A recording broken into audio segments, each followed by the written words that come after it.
खोबरं टाकलं आणि खोबरं बारीक करून घेतलं.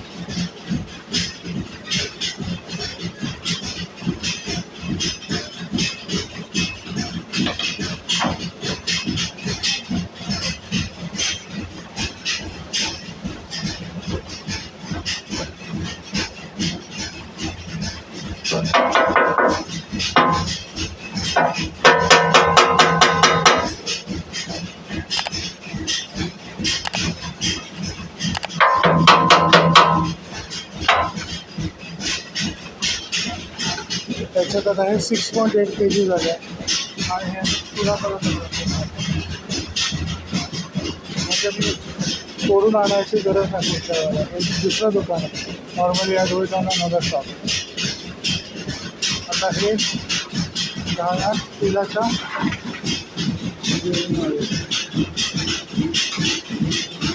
हे टाकीने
So let me explain the machine to you. हे हॉपर आहे. हॉपरमध्ये गोल गोल फिरत राहतात आणि याचा स्टेडी पेस खालच्या स्क्रू मेकॅनिझममध्ये पडतं. स्क्रूमध्ये मेकॅनिझम पडल्यानंतर त्याचं तेल आहे ते या बाजूने निघतं. आणखीन जे खोबरं आहे तो खोबरं ते दुसऱ्या बाजूने निघतं. That substantially dry. I don't think that can be immediately again put inside. अच्छा सेकंड टाइम देणार. तर आता काय करायला माहिती आहे, पहिला घाणा झाला, आता हा दुसरा घाणा चालू होणार. पहिला घाणा तो एकदम वर्जिन कोकोनट ऑइल म्हणतात ते.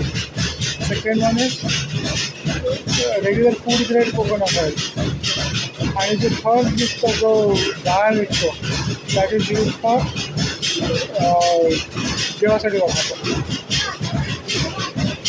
त्यांनी आता हे फर्स्ट ग्रेड काढलेलं आहे. आता सेकंड ग्रेडचं काम चालू झालं. Finally what will happen is, what will remain are something like this. These are flakes. Flakes are used for cattle feed.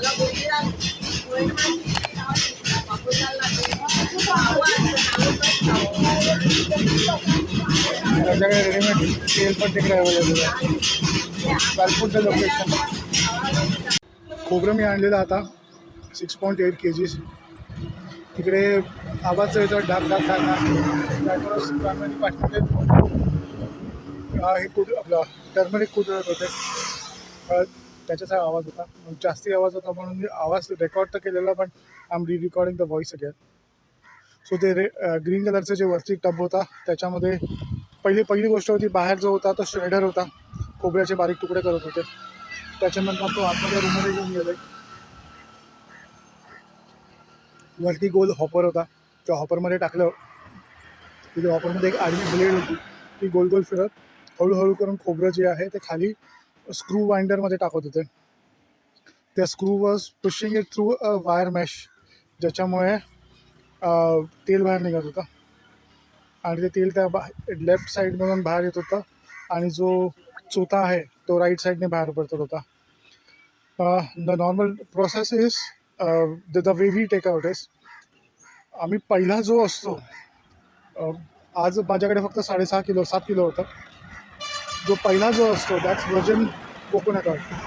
जो पहिला आला की तो बॉटलमध्ये भरून वेगळा केला जातो.